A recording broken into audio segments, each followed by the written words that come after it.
اب یہ ہو گیا ہے کہ اللہ والوں کے پاس جو بھی جاتا ہے وہ کم سے کم اس نیت سے ان کو بیعت کر لیتے ہیں کہ یار کچھ نہیں تو اس کو کسی کی دعا ہی لگ جائے گی، بیعت کر لیتے۔ اب مجبوری ہے نا، چونکہ ہمارے معاشرے میں ہر آدمی اپنے آپ کو ابو بکر صدیق سمجھ چکا ہے، اس سے نیچے تو کوئی بننے کو تیار ہی نہیں۔ ایک آدمی نے حضرت تھانوی رحمۃ اللہ علیہ کو خط لکھا کہ حضرت مجھے ایسا لگتا ہے کہ میں اب ابدال ہو گیا ہوں۔ کیا لکھا، کیسے کیسے نمونے دنیا میں آ کے گئے۔ ابدال تو جانتے ہیں نا آپ، قطب اور ابدال۔ لکھا کہ حضرت مجھے ایسا لگتا ہے کہ میں ابدال ہو گیا ہوں۔ تو حضرت تھانوی نے فرمایا پہلے آپ گوشت تھے لیکن اب دال ہو گئے۔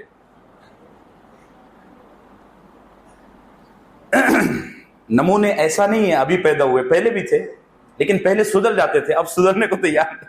پہلے کے نمونوں میں اور اب کے نمونوں میں difference, this is difference, big difference, کہ پہلے جو نمونے ہوتے تھے وہ سدھر جاتے تھے، وہ اپنے آپ کو سدھارنے کے لیے کہیں ایڈمٹ ہو جا۔ اب دیکھ لو، بول کر دیکھو، اوے تو کر دے کوئی۔ کتنے لوگ ہیں مسجد میں نماز کے لیے آتے ہیں، جب سجدے میں جاتے ہیں نا تو ان کا پیچھے کا سطر کھل جاتا ہے، نماز نہیں ہوتی، پیچھے والے کی بھی نماز خراب ہوتی ہے، لیکن مجال ہے کوئی اس کو کچھ بول دے، اس کو کوئی بولے نا، سب سے پہلے وہ یہ بولے گا کہ تیرے کو بولنے کی تمیز نہیں ہے۔ او ہو، ایک چیز ہمیشہ ذہن میں رکھو، اب پارا ختم ہوتے ہوئے آ رہا ہے، میں کب تک آپ کو یہ بولوں، حق بات کو حق کے انداز میں سننے کا مزاج بناؤ۔ مرچی کا ذائقہ یہ ہے کہ وہ تیز لگے، مرچی اگر میٹھی لگے تو مرچی مرچی ہی نہیں ہے۔ حق کا ٹیسٹ نیچرل ٹیسٹ اور حق کا ذائقہ یہ ہے کہ وہ کڑوا لگے۔ اگر حق کڑوا نہ لگے تو وہ خدا کی قسم حق نہیں ہے، وہ منافقت ہے۔ اب پارا ختم ہوتے ہوئے آ رہا ہے، یہ چیز ذہن میں بٹھاؤ، یہ مزاج بناؤ کہ مجھے کوئی حق بول رہا ہے تو وہ حق ہے، بس یہ بات کافی ہے۔ وہ مجھے کیسا لگ رہا ہے، اس کا انداز کیسا ہے، بولنے والے کو تمیز ہے یا نہیں ہے، وہ اس کے اپنے معاملے ہیں۔ ابھی فی الحال وہ مجھے حق بول رہا ہے نا، بس میرے لیے کافی ہے۔ لوگوں کو کچھ بولو کہ بیٹا آپ نے یہ شریعت کے خلاف کیا، وہ سب سے پہلے یہ کہتا ہے کہ آپ کو بولنے کی تمیز نہیں ہے۔ او ہو سبحان اللہ، آپ کو کپڑے پہننے کی تمیز نہیں ہے اور آپ مجھے بولنے کی تمیز۔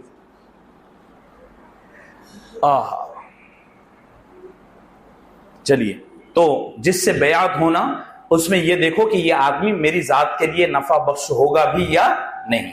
بات سمجھ رہے میرے عرض؟ بیعت ہوتے وقت یہ بھی دیکھنا ضروری ہے۔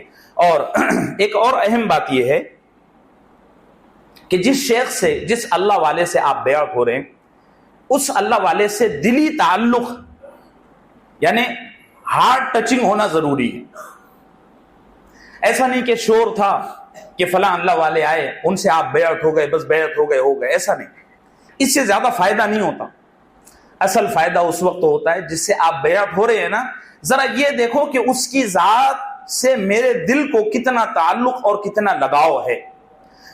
علماء نے بات وضاحت سے لکھی ہے، میں خلاصے کے طور پر بائی ایئر چونکہ ہم جا رہے ہیں، بڑی رفتار سے نکل رہے ہیں، اپنی گاڑی کو ڈبل انجن ہم لگا چکے ہیں، اس لیے میں عرض کر رہا ہوں کہ اب یہ ہے کہ لوگ یہ سب نہیں دیکھتے، حالانکہ یہ دیکھنا چاہیے کہ جس سے ہم بیعت ہو رہے ہیں، جس کے ہاتھ میں ہاتھ دے رہے ہیں، اس سے ہمارا دل کا کتنا لگاؤ ہے، دل کا کتنا تعلق ہے۔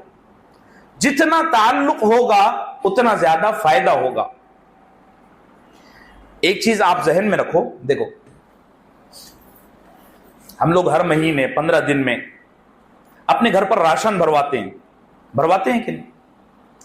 تو جب راشن بھرواتے ہیں نا تو ہم اس میں یہ دیکھتے ہیں کہ کون سی چیز کس بنیے کے یہاں اچھی ملتی ہے۔ کبھی کبھار وہ بنیا چیز دینے میں اونچ نیچ کرتا ہے، تب بھی ہم اس کو ایڈجسٹ کر لیتے ہیں کہ چلو بھائی ٹھیک ہے۔ یہ ایڈجسٹ کیوں کیا؟ اس لیے کہ اس بنیے سے برسوں سے سامان خریدنے کی وجہ سے دلی تعلق ہو گیا۔ تو یہی حال بیعت ہونے کا بھی ہے، اور علماء نے اس کو تفصیل کے ساتھ لکھا ہے کہ بیعت ہونے میں سب سے زیادہ فائدہ اسی چیز کا ہوتا ہے کہ جس اللہ والے سے آپ بیعت ہو رہے ہیں اس کی ذات سے آپ کو کتنی محبت ہے، کتنا تعلق ہے، کتنا لگاؤ ہے۔ جتنا لگاؤ اور جتنا تعلق ہوگا، جتنی مناسبت ہوگی، اتنا زیادہ فائدہ ہوگا۔ آخری چیز، اس کے بعد خلاصہ تفسیر عرض کر دیتا ہوں۔ آخری چیز یہ ہے کہ جس سے بیعت ہو رہے ہیں، جس سے نفس کا تزکیہ کرا رہے ہیں، اس کا تو بیعت ہونے کا مقصد اور منشا ہے اپنے اخلاق کو سدھارنا۔ کیا منشا ہے؟ بولو، اپنے اخلاق کو سدھارنا۔ بعض دفعہ یہ ہوتا ہے کہ بڑے بڑے اللہ والوں سے بیعت ہو گئے، فائدہ تو کچھ نہیں ہوا، الٹا اللہ والوں سے بیعت ہونے کا تکبر آ گیا۔ یہ بھی بڑی نقصان دہ چیز ہے۔ جس سے بیعت ہو رہے ہیں یہ دیکھو کہ یہ آدمی میرے لیے کتنا فائدے مند ہوگا، مجھے روکے گا ٹوکے گا بھی یا نہیں، یا تکلف کرے گا، ساری چیزیں آپ دیکھ لیں۔ اللہ ہم سب کو سمجھتا فرمائے۔ اور ایک بات حالانکہ کہتے ہوئے شرم آتی ہے، لیکن میں کہہ رہا ہوں چونکہ میری ذات کے تعلق سے میں بیعت ویعت نہیں کرتا ہوں، میں خود ابھی محتاج ہوں اصلاح، تو میں بیعت نہیں کرتا ہوں۔ جن مشائخین کے میں نے نام بتا دیے، اس کے علاوہ اور بھی کئی مشائخین ہیں ہندوستان میں، آپ کو جس سے مناسب ہو تو آپ ان سے بیعت ہو جائیں۔ میں نے 7-8 نام بتائے تھے۔ صورت میں ایک اور اچھے اللہ والے ہیں، مولانا عبدالرشید اجمیری صاحب، بھی اچھے آدمی، ان سے بھی بیعت ہوں، اللہ ان سے بھی بڑا کام لے رہا ہے، ان کی شخصیت بڑی مصلح ہے، تو آپ ان سے بھی بیعت ہو سکتے ہیں۔ ٹھیک ہے، بھی باتیں سب سمجھ میں آ گئی۔ اب ہم خلاصہ تفسیر کر دیتے ہیں۔ اب ذرا اس کو غور سے سنیے، کیونکہ یہ بڑا مشکل معاملہ ہوتا ہے میرے لیے بھی اور آپ کے لیے بھی۔ 15-20 منٹ ہے، جن کو نیند آ رہی ہے وہ آپ سو بھی سکتے ہیں، یہ ذرا مشکل معاملہ ہے۔ حالانکہ یہ اصل چیز یہ ہوتی ہے، باقی تو ہمارا موضوع چلتا رہتا ہے۔ ربنا وبعث فیہم رسولا، ابراہیم علیہ السلام دعا کر رہے ہیں کہ اے ہمارے پروردگار، ان میں بھیج ایک ایسا رسول جو انہی میں سے ہو۔ ان میں مطلب بولی مکے والوں میں۔ ارے بھئی مکہ شہر میں دعا کر رہے ہیں نا، خانہ کعبہ بن چکا ہے اور خانہ کعبہ کے سامنے کھڑے ہو کر اب دعا کر رہے ہیں، ربنا وبعث فیہم رسولا، اے ہمارے پروردگار ان میں، کن میں؟ مکے والوں میں ایک ایسا عظیم اور بلند شان والا رسول بھیج جو انہی میں سے ہو۔ انہی میں سے ہو مطلب مکے والوں میں سے ہو۔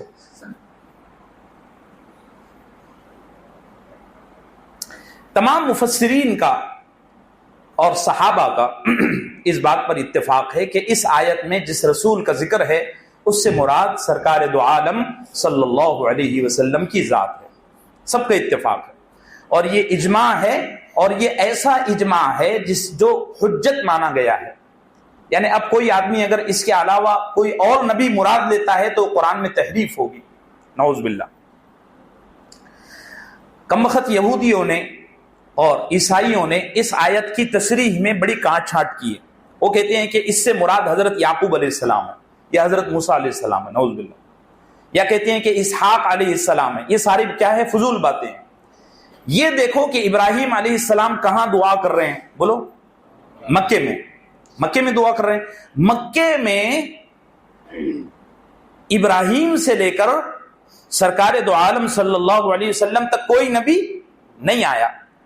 لوگ آئے، نبی آئے، حج اور عمرہ کر کے چلے گئے۔ جن انبیاء کی بعثت ہوئی ابراہیم علیہ السلام سے لے کر سرکار دو عالم صلی اللہ علیہ وسلم تک، وہ سارے کے سارے نبی مکے کے باہر تھے۔ مکے میں صرف اور صرف کون نبی آئے؟ سرکار دو عالم۔ اس سے پتہ چلا کہ اس آیت سے، ویسے اور بھی بہت ساری باتیں ہیں لیکن یہ موٹی بات ہے جو آپ کو سمجھنے میں، سمجھانے میں آسان ہو جائے گی، وقت بھی بڑا بچ جائے گا۔ تو اس سے مراد سرکار دو عالم صلی اللہ علیہ وسلم، اور خود اللہ کے نبی صلی اللہ علیہ وسلم نے فرمایا، مسند احمد، طبرانی، بیہقی، مستدرک حاکم، ساری کتابوں میں یہ حدیث مل جائے گی آپ کو۔ اللہ کے نبی صلی اللہ علیہ وسلم نے فرمایا کہ میں اپنے باپ ابراہیم کی اس دعا کا نتیجہ ہوں، یعنی یہ جو دعا ہے اس دعا کا نتیجہ ہوں، عیسیٰ کی بشارت ہوں۔ حضرت عیسیٰ علیہ الصلوۃ والسلام شہادت سے آسمان پر اٹھائے جانے سے پہلے فرمانے لگے کہ میرے بعد ایک نبی آئے گا جس کا نام احمد ہے۔ وہ بشارت انہوں نے دی تھی، بشارت کہتے ہیں گڈ نیوز کو، گڈ نیوز دی۔ اللہ کے نبی نے فرمایا میں ابراہیم کی دعا، عیسیٰ کی بشارت اور اپنے اس ماں کے خواب کی تعبیر ہوں جو میری ولادت سے پہلے میری ماں نے دیکھا تھا۔ وہ خواب ایسا تھا کہ اللہ نے میری ماں کے پیٹ سے ایک نور ظاہر کیا، اس نور کی روشنی کا یہ عالم تھا کہ ملک شام کے محلات روشن ہو گئے، یہ حدیث آپ کو ہر جگہ مل جائے. یہ حدیث عام طور سے اس آیت کی تفسیر میں پیش کی جاتی ہے اور صحیح ہے. معلوم ہوا کہ اس سے اللہ کے نبی صلی اللہ علیہ وسلم کی ذات اقدس ہی مراد ہے. اب یہاں ایک سوال ہے. سوال یہ ہے کہ اللہ جل جلالہ نے حضرت ابراہیم علیہ الصلوۃ والسلام نے اللہ جل جلالہ سے یہ دعا کیوں کی کہ اے اللہ ایک ایسا رسول بھیج جو انسانوں میں سے ہو؟ یہ دعا کیوں نہیں کی کہ اے اللہ ایک ایسا رسول بھیج جو انسانوں کے علاوہ کسی اور مخلوق سے تعلق رکھتا ہو، جیسے جنات ہیں، جیسے فرشتے ہیں، ان میں سے کیوں رسول نہیں آئے؟ اس لیے نہیں آئے میرے عزیزو، دیکھو غور سے سنو. اگر کوئی جنات یا کوئی فرشتہ نبی بنا کر انسانوں میں بھیجا جاتا نا تو بہت سارے مسائل کھڑے ہو جاتے. کیوں؟ اس لیے کہ فرشتوں کو اور جناتوں کو کوئی ضرورت ہی نہیں لگی ہے. فرشتوں کو تو نہ استنجا آتا ہے، نہ کھانے کا تقاضا ہے، نہ بیوی کا تقاضا ہے، نہ بچوں کا تقاضا ہے، نہ ماں باپ کا تقاضا ہے. وہ تو سارے تقاضوں سے پاک ہے، رات دن عبادت کرتے رہتے ہیں. اگر کوئی فرشتہ زمین پر انسانوں میں نبی بن کر آتا نا اور وہ اللہ کی عبادت کی طرف لوگوں کو بلاتا تو لوگ یہ کہتے بھائی تیرے کو کوئی کام نہیں ہے، نہ تیرے کو بھوک لگتی ہے. بامبے والے تو یہی کہتے، نہ تیرے کو بھوک لگتی ہے اور نہ تیرے کو کمانا پڑتا ہے، نہ تیرے کو بیوی ہے، نہ بچے ہیں. ہم کو دیکھ یہاں بڑی مشکل سے جمعہ کے لیے درس قرآن کے لیے 1:30 بجے ٹائم نکال پاتے ہیں اللہ اللہ کر کے. 50 جھمیلے زندگی کے ہیں نا. لوگ تو یہی بولتے ہیں اور یہ بول کر لوگ شریعت پر عمل کرنے سے رک جاتے. لوگ یہ کہتے ہیں کہ اس کو کوئی کام دھندا نہیں ہے، لہذا 24 گھنٹے میں 5 نمازیں اس کے لیے پڑھنا کوئی مشکل نہیں ہے. اللہ نے انسانوں میں انسان کو نبی بنا کر اس لیے بھیجا تاکہ لوگوں کی زبانیں بند ہو جائیں. بات سمجھ رہے؟ نبی کی 1 نہیں 2 نہیں 9 بیویاں. کتنی؟ 9 بیویاں. اس کے باوجود نبی نے 5 وقت کی نہیں 6 وقت کی نمازیں پڑھ کے دکھائی. نبی پر تہجد بھی فرض ہوتی ہے. اب لوگوں سے ایک بیوی نہیں سمجھ رہی ہے، حالانکہ مال و دولت کا انبار لگا ہوا ہے. 6 MBW گاڑیاں ہیں اور کتنی آڈیو گاڑیاں ہیں، لیکن ایک بیوی نہیں سمجھ. نبی کے گھر میں مسلسل فاتح ہیں، اس کے باوجود 9 بیویاں خوش ہیں.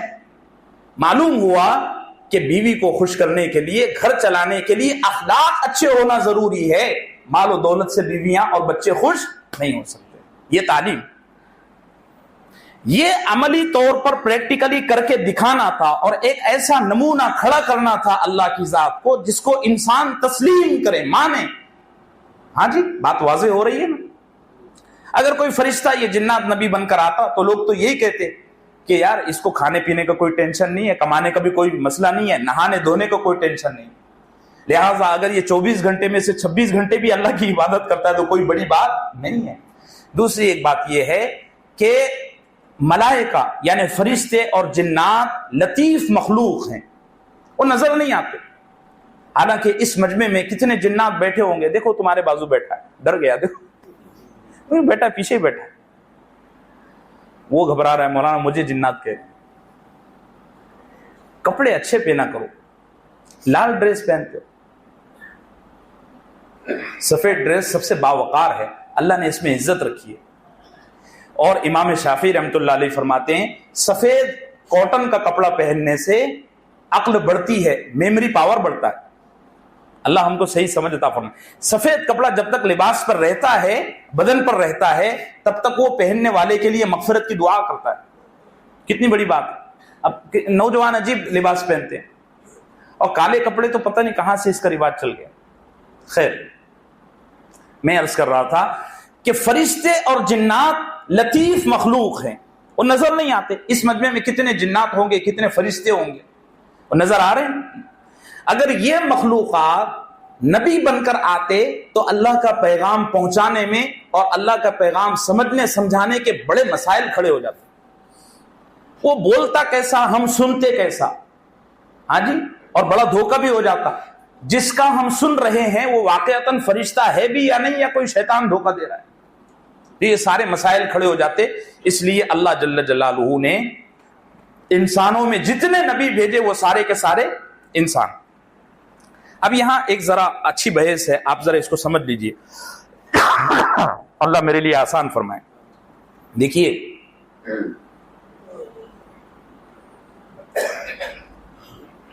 نبی کی ذات انسانوں میں سے ہوتی ہے، انسان جیسی نہیں ہوتی.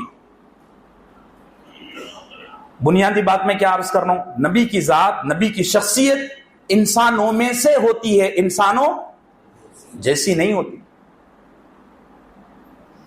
یہ اہل سنت والجماعت کا ایک بڑا عقیدہ آپ کو سمجھا رہا ہوں. اللہ ہم کو فکری گمراہیوں سے محفوظ رکھے. دو طبقے ہیں. ایک طبقہ یہ کہتا ہے کہ نبی کی ذات بالکل انسانوں کی طرح ہوتی ہے، نعوذ باللہ، اس میں توہین ہے. وہ کیا کہتے ہیں؟ نبی کی ذات پوری طرح انسانوں کی جیسی ہوتی ہے، نبی پر موت بھی ایسے ہی آتی ہے جیسے عام انسان پر آتی ہے، نبی کی حیات، نبی کی زندگی ساری کی ساری عام انسانوں جیسی ہوتی ہے. ایک طبقہ یہ کہتا ہے. اس بات کو ماننے میں نبی کی ذات میں اور نبی کی شان میں کمی پیدا ہو جاتی ہے. یہ صحیح نہیں ہے کہ ہم نبی کو اپنے ہی جیسا. وہ یہ کہتے ہیں کہ نبی صرف اللہ کا ایک ایلچی ہوتا ہے، یہ اس کی خصوصیت ہے، باقی نبی ذاتی طور پر اور مقام و مرتبے کے اعتبار سے ایک انسان ہوتا ہے.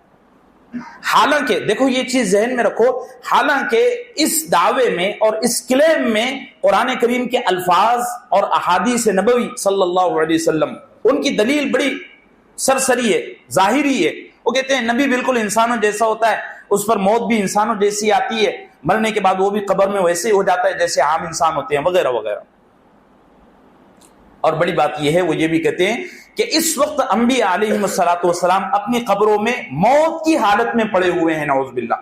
حتیٰ کہ رسول اللہ صلی اللہ علیہ وسلم بھی مردہ حالت میں پڑے ہوئے ہیں، نعوذ باللہ. یہ بڑی جسارت ہے اور بڑی گستاخی ہے، نہیں کہنا چاہیے. ایک عقیدہ یہ ہے. ایک عقیدہ یہ ہے کہ نبی انسانوں میں سے ہوتا بھی نہیں ہے اور انسانوں جیسا نہیں ہوتا ہے، وہ اللہ کی طرح ہوتا ہے. اس بات میں اور اس عقیدے میں نبی کی شان میں کمی پیدا ہو گئی، اور اس بات کو ماننے میں نبی ضرورت سے زیادہ بڑا بن گیا. بات سمجھ رہے ہیں؟ ایک آدمی صرف ڈاکٹر ہے، آپ اس کو کہہ رہے ہیں ڈاکٹر کے ساتھ ساتھ یہ انجینئر بھی ہے، یہ بھی ہے، یہ بھی ہے. ارے بھائی صرف وہ ڈاکٹر ہے. میرے آسان ہو رہی ہے نا بات سمجھنا؟ دیکھو بڑا نازک عقیدہ سمجھا رہا ہوں، اللہ آسان فرمائے. ایک طبقہ کہتا ہے نبی بالکل انسانوں کی طرح ہوتا ہے، اور ایک طبقہ کہتا ہے نبی اللہ کی طرح ہوتا ہے، اس میں بہت ساری چیزیں اللہ کی طرح آ جاتی ہیں. انہوں نے انبیاء علیہ السلام کو اور خاص طور سے سرکار دو عالم صلی اللہ علیہ وسلم کو بشریت کی شان سے اٹھا کر الوہیت کی شان تک پہنچا دیا. یہ ایسا ہی ہے جیسے پچھلی امتوں نے حضرت عیسیٰ، حضرت موسیٰ اور حضرت عزیر علیہ السلام کی شان میں غلو سے کام لیا. یہودی آج بھی کہتے ہیں کہ عزیر اللہ کے بیٹے، عیسیٰ اللہ کے بیٹے ہیں، حالانکہ ایسا نہیں ہے. عیسیٰ اور مریم تو خود کہتے ہیں ہم اللہ کے بندے ہیں. عزیر خود کہتے ہیں میں اللہ کا بندہ اور اللہ کا نبی ہوں. یہ دو باتیں. تیسری بات یہ ہے جو اہل سنت والجماعت کا صحیح عقیدہ ہے، وہ یہ ہے کہ انبیاء علیہ السلام انسانوں میں سے ہوتے ہیں لیکن انسانوں جیسے نہیں ہوتے. ہوتے بولو بولو انسانوں میں سے، لیکن انسانوں جیسے نہیں ہوتے. یہ ایسا ہی ہے جیسے زمزم کا پانی پانیوں میں سے ہی ایک پانی ہے لیکن عام پانی جیسا نہیں ہے. حجر اسود کا پتھر پتھروں میں سے ہی ایک پتھر ہے لیکن عام پتھروں جیسا نہیں ہے. اس کی یہ شان ہے کہ اس کو اگر چھوؤ گے، بوسہ لو گے، سارے گناہ دھل جائیں گے. اس کی یہ شان ہے کہ قیامت کے دن ہر اس آدمی کے حق میں وہ شفاعت کرے گا جس نے اس کا بوسہ لیا، اس کو استلام کیا. اللہ کے پاس آئے گا، آ کر کہے گا اس نے مجھے چھو کر گیا تھا. اللہ ہم سب کو نصیب فرمائے. اس پر تو پتھروں میں سے ہی ایک پتھر ہے لیکن عام پتھروں جیسا نہیں ہے. قرآن کتابوں میں سے ہی ایک کتاب ہے لیکن عام کتابوں جیسی. ایسے ہی نبی انسانوں میں سے ہی انسان ہے لیکن عام انسانوں جیسا نہیں ہے. اللہ نے اس کو بڑا مقام دیا ہے، اس کی بڑی شان ہے. خاص طور سے سرکار دو عالم صلی اللہ علیہ وسلم کا تو بڑا مقام. اصل بات یہ ہے کہ سرکار دو عالم صلی اللہ علیہ وسلم کا کیا مقام ہے اور اللہ نے آپ کو کتنا نوازا ہے، ہم اس کو نہیں سمجھ سکتے. آپ دیکھیے حضرت تھانوی رحمۃ اللہ علیہ نے فرمایا، ایک حدیث نقل کی ہے. حضرت تھانوی کی ایک کتاب ہے سیرت پر، نشر الطیب نام کی، آپ اس کو پڑھیں. ان نے لکھا کہ اللہ کے نبی صلی اللہ علیہ وسلم 4000 سال پہلے، انسان کی پیدائش سے 4000 سال پہلے اللہ نے رسول اللہ صلی اللہ علیہ وسلم کی روح مبارک کے نور کو پیدا کر دیا تھا. اور کیا شان ہے، کیا مقام ہے. وہ نورانی روح پورے آسمانوں، پوری زمینوں اور عرش و کرسی کے چکر لگاتے رہی. یہ کب ہوا؟ ابھی آدم کی پیدائش، آدم کی تخلیق نہیں ہوئی، اور 4000 سال پہلے اللہ نے اس کو پیدا کر دیا. ہم لوگ یاسین شریف پڑھتے ہیں. ہم سب کو پتا ہے کہ یاسین شریف ابن آدم کی، یعنی آدم علیہ السلام کی پیدائش سے 4000 سال پہلے اللہ نے یاسین شریف کی تلاوت کی تھی، خود اللہ نے. اب پڑھو یاسین، بولو انکا والقرآن الحکیم. آگے کیا ہے؟ انکا لمن المرسلین. 4000 سال پہلے اللہ یاسین شریف کی تلاوت کر رہے ہیں. یاسین کا مطلب ہے اللہ اپنے مقام و مرتبے کی خود قسم اٹھا رہا ہے، اور اللہ کہہ رہا ہے یاسین والقرآن الحکیم. اپنی عظمت کی قسم اٹھائی، قرآن حکیم کی عظمت کی قسم اٹھائی، اور اللہ کہہ رہا ہے انک لمن المرسلین. حالانکہ ابھی زمین اور آسمان اور آدم علیہ السلام کا گارہ بھی وجود میں نہیں آیا، اور اللہ اپنے حبیب سے کہہ رہا ہے انک لمن المرسلین، اے نبی تو نبی بن چکا ہے. تو یہ کہنا کہ نبی عام انسانوں جیسا ہے یہ گستاخی ہے، اور یہ کہنا کہ نبی انسانوں جیسا ہے ہی نہیں، اس کو مقام الوہیت مل چکا ہے، یا اللہ کی یہ صفات اس میں آ چکی ہے، یہ ضرورت سے زیادہ غلو ہے. اللہ اس سے بھی ہم کو بچائے، اس سے بھی ہم کو بچائے. ہمارا عقیدہ بالکل بیچ کا ہے، معتدل ہے، وسطیت والا ہے، اور وہ یہ ہے کہ نبی ہوتا تو انسانوں میں سے، لیکن انسانوں جیسا نہیں. ہمارا عقیدہ ہے کہ سرکار دو عالم صلی اللہ علیہ وسلم اپنی قبر اطہر میں آج بھی زندہ ہیں، آج بھی زندہ ہے. ہر آنے جانے والوں کی، اللہ ہم کو نصیب فرمائے، ہر آنے جانے والے کی آپ دیدار کرتے ہیں، دیکھتے ہیں کہ یہ فقیر، یہ میرا امتی میرے پاس آیا، مجھے سلام عرض کیا. اپنے جمعے کے دن کو درود شریف سے مزین کیا کرو. حدیث میں ہے، اللہ کے نبی صلی اللہ علیہ وسلم نے فرمایا زینوا یوم الجمعۃ الصلاۃ علی او کما قال. آپ نے فرمایا اپنے جمعے کے دن زیادہ سے زیادہ تم مجھ پر درود بھیجا کرو. ہمارا جمعے کا پورا دن غفلت میں گزر جاتا ہے. تو میرے عزیز و باسن، ربنا وبعث فیہم رسولا منہم. اب یہ چیز ایک آخری سوال، دیکھو یار آج بھی یہ نہیں ہو سکا، حالانکہ بڑی تیزی سے میں گاڑی دوڑا رہا ہوں. اب یہ سوال کہ اللہ سے ابراہیم علیہ السلام نے یہ دعا کیوں کی کہ اے اللہ جو نبی اس شہر میں آپ بھیجیں گے وہ انہی میں سے ہو. یہ دعا کیوں نہیں کی کہ مکے میں جو نبی آئے گا وہ باہر سے آئے؟ ارے بھی بات سمجھ رہے؟ یہ دعا کیوں کی کہ اے اللہ جو نبی اس شہر میں بھیجیں گے وہ اسی شہر کا ہو؟ اس کی کچھ وجوہات ہیں. دیکھو ایک ذہن میں رکھو، ایک چیز فطری اور نیچرلی بنیاد پر باتیں کر رہا ہوں. بات یہ ہے کہ جس آدمی کی زندگی اور جس آدمی کا عمل ہمارے سامنے ہوتا ہے، ہمیں اس کو قبول کرنے میں اور اس کو رد کرنے میں سوچنا نہیں پڑتا. مثال کے طور پر آپ کی شادی ہو گئی، اس کی شادی نہیں ہوئی، ذرا کھڑے ہو جاؤ. ٹوپی بھی نہیں پہنی، ٹوپی پہننا چاہیے. اس کی شادی نہیں ہوئی، اس کے بچے، اس کے والدین اس کے لیے لڑکی پسند کرنا چاہ رہے ہیں. تو ان کے پڑوسی نے یا ان کے کسی تعلق والے نے کہا کہ فلاں کی بیٹی دیکھ لو. تو اس کے والدین کہیں گے ہاں یار وہ بڑی اچھی بچی ہے، اس بچی کی ساری زندگی ہمارے سامنے ہے، بچپن سے لے کر اب تک. جلدی قبول کر لیا. کیوں قبول کر لیا؟ اس لیے کہ اس بچی کی ساری زندگی، بولو بولو پیچھے والے ذرا ساتھ دو نا، گاڑی لوٹو یار، سامنے ساری زندگی. تو قبول کرنے میں اور ریجیکٹ کرنے میں آسانی ہوگی. اب اس بچے کے لیے رشتہ لے کر گئے امریکہ.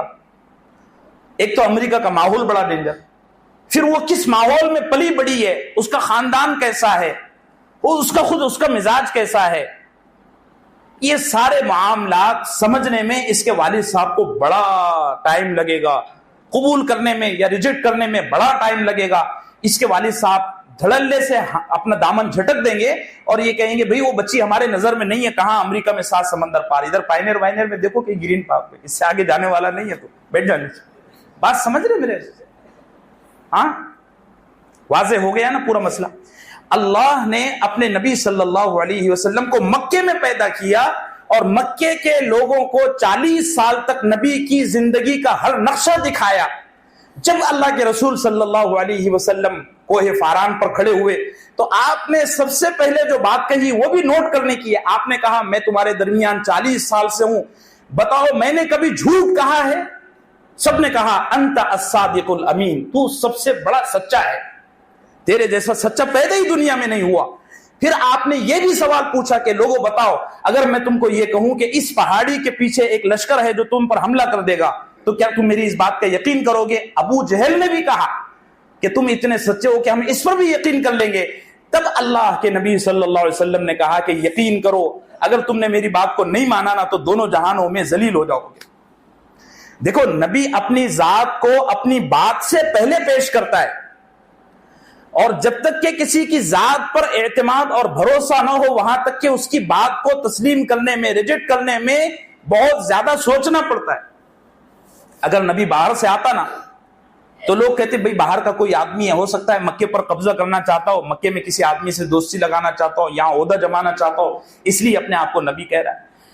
یہی بات قرآن نے بھی نقل کی ہے. قرآن کہتا ہے, اور یہ قول ہے اصل میں سرکار دو عالم صلی اللہ علیہ وسلم کا, قد لبثت فیکم عمرا من قبلہ, اے لوگوں میں تمہارے درمیان 40 سال سے ہوں, میری زندگی میں کبھی تم نے مجھے جھوٹ بولتے ہوئے دیکھا ہے, کبھی دھوکہ دیتے ہوئے دیکھا ہے؟ تم تو میرے پاس اپنی امانتیں لا کر دیتے ہو کہ محمد دشمنی اپنی جگہ ہے, لیکن یہ امانت اپنے پاس سنبھال کے رکھو. جب مجھ پر اتنا بھروسہ کرتے ہو تو یہ کیوں نہیں مانتے کہ جو بات میں کہہ رہا ہوں وہ جھوٹ نہیں ہو سکتی؟ اسی لیے اللہ نے اپنے حبیب کو اور ابراہیم صلی اللہ علیہ وسلم نے ایسی دعا کی کہ اے اللہ, جو نبی مکے میں آئے گا وہ ایسا ہونا چاہیے کہ مکے والوں میں سے ہی ہو, باہر کا نہ ہو, کیونکہ باہر کے بندے کو آنے میں, اپنی بات منوانے میں, اپنی ذات منوانے میں بڑا لمبا ٹائم لگ جاتا ہے. واضح ہو گئی آیت, بات سمجھ میں آ گئی. ایک اور بات ہے کہ اصل میں ابراہیم علیہ الصلوۃ والسلام کو معلوم تھا کہ اللہ کی خود سنت یہ ہے اور اللہ کا خود طریقہ یہ ہے کہ اللہ ہر نبی کو اسی قبیلے میں سے بھیجتے ہیں جس میں وہ پیدا ہوا. جیسے جیسے قوم عاد ہے, قوم سمود ہے, پچھلی قوم ابراہیم علیہ السلام, عاد, سمود, اور اسی طریقے سے خود ابراہیم علیہ الصلوۃ والسلام کو آپ دیکھ لو. یہ سارے انبیاء جتنے کے جتنے نبی بنے ہیں اور جتنوں نے اپنی وقت میں نبوت کا دعویٰ کیا ہے, اپنی نبوت کو منوایا ہے, وہ سارے نبی ایسے تھے جو خود انہی کے خاندان سے تھے. واضح ہو گیا؟ پیچھے والوں واضح ہو گیا؟ میں بھی ادھر ہی دیکھتے رہتا ہوں, پیچھے والوں کا حق تلفی ہو جاتی ہے. بھائی سمجھ میں سید صاحب, جزاک اللہ آپ کو جزائے خیر عطا فرمائے. دیکھو, احسان کا بدلہ, بولو احسان. اب یہ آخری بات ہے, نہیں ہو سکا. احسان کا بدلہ احسان ہے. سورہ رحمان میں آیت ہے, هل جزاء الاحسان الا الاحسان فبأي آلاء ربكما تكذبان. اللہ فرماتے ہیں احسان کا بدلہ احسان سے ہی دیا جا سکتا ہے. کسی نے اگر آپ کی وقت پر مدد کی, آپ نے صرف اس کو 100-200 روپے, 1000-2000 روپے, ادھر دیکھو ان کو تقاضا ہوگا, آپ ان کو کیوں دیکھ رہے ہو؟ کسی نے آپ پر کوئی وقت پر مدد کی, آپ کی مدد کی, آپ کے کام آیا, اس احسان کا بدلہ یہ ہے کہ آپ احسان سے ہی چکائیں. احسان کا بدلہ احسان ہے. اللہ کے حبیب صلی اللہ علیہ وسلم نے فرمایا, میرے دنیا میں آنے کا سب سے بڑا سبب میرے باپ کی دعا ہے.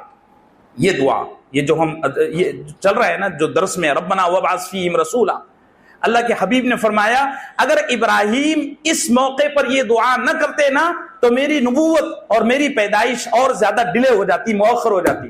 ابراہیم نے دعا کی, اسماعیل نے اس دعا پر آمین کہی, اللہ نے وہ دعا قبول کر لی اور میں پیدا ہو گیا.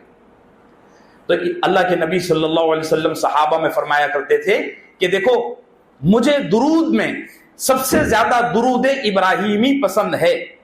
ہم جو نماز میں درود پڑھتے ہیں, بولو اللہم صلی علی محمد کما صلیت علی ابراہیم, اے اللہ تو اپنے نبی پر محمد پر ایسا ہی درود بھیج جیسا تو نے ابراہیم پر درود بھیجا. یہ درود اللہ کے نبی صلی اللہ علیہ وسلم نے اس لیے پسند کیا ہے چونکہ اللہ کے نبی صلی اللہ علیہ وسلم کو معلوم تھا مجھ پر ابراہیم نے یہ دعا مانگ کر اتنا بڑا احسان کیا ہے کہ میں اور میری پوری امت قیامت تک ہر نماز میں ابراہیم پر رحمتوں کے لیے دعا کریں گے, تب بھی اس احسان کا بدلہ نہیں چک سکے. جب بھی درود پڑھیں تو کون سا؟ اللہم صلی علی محمد کما صلیت علی ابراہیم وعلی آل ابراہیم. آل ابراہیم اس لیے کہا کہ اصل میں جب دعا کر رہے تھے نا تو اسماعیل وہاں کھڑے ہو کر آمین کہہ رہے تھے. اس احسان کا بدلہ اس طرح چکایا کہ اپنے امت کو ترغیب دی کہ جب بھی درود پڑھو کون سا؟ درود ابراہیمی. اگر وقت کم ہے تو صلی اللہ علیہ وسلم بھی بول سکتے ہیں. اسی لیے میں کہا کرتا ہوں, اور یہ کوئی نئی بات نہیں ہے, لیکن جب یہ آیت شروع ہوئی, سیرت ابراہیم میں شروع ہوئی, تو بہت سارے لوگوں نے پتہ نہیں کیوں موبائل پر بھی سوال بھیجے اور چلتے پھرتے بھی پوچھے کہ آپ ابراہیم صلی اللہ علیہ وسلم بولتے ہو. ارے بھائی, اس میں کون سا گناہ ہے؟ ہر نبی کو صلی اللہ علیہ وسلم بول سکتے ہیں. عجیب جی حالت ہے, اور یہ سوال ہی پتہ نہیں کیسے اٹھ گیا, اور مجھے ایسا لگا بعض دفعہ کہ یہ ایک فتنے کی شکل اختیار کر گیا. ہر نبی کو صلی اللہ علیہ وسلم بول سکتے ہیں, لیکن جب ابراہیم کا ذکر آئے گا تو سلام کے ساتھ ساتھ صلات بھی پڑھی جائے گی. سلام اللہ کی عام رحمت, صلات اللہ کی خاص رحمت کو کہتے ہیں. بات سمجھ رہے میرے عزیزو؟ اس لیے ابراہیم علیہ الصلوۃ والسلام کا جب ذکر آئے تو کیا کہیں گے؟ صلی اللہ علیہ وسلم. دعا کرو کہ اللہ اپنے حبیب صلی اللہ علیہ وسلم اور ابراہیم صلی اللہ علیہ وسلم پر کروڑوں رحمتیں نازل فرمائے, ہم کو ان کی غلامی, سچی غلامی اور سچا عشق نصیب فرمائے. آیت شریفہ کا صرف ایک حصہ ہوا ہے, وقت میں اللہ برکت ڈال دے. وصلی اللہ وسلم.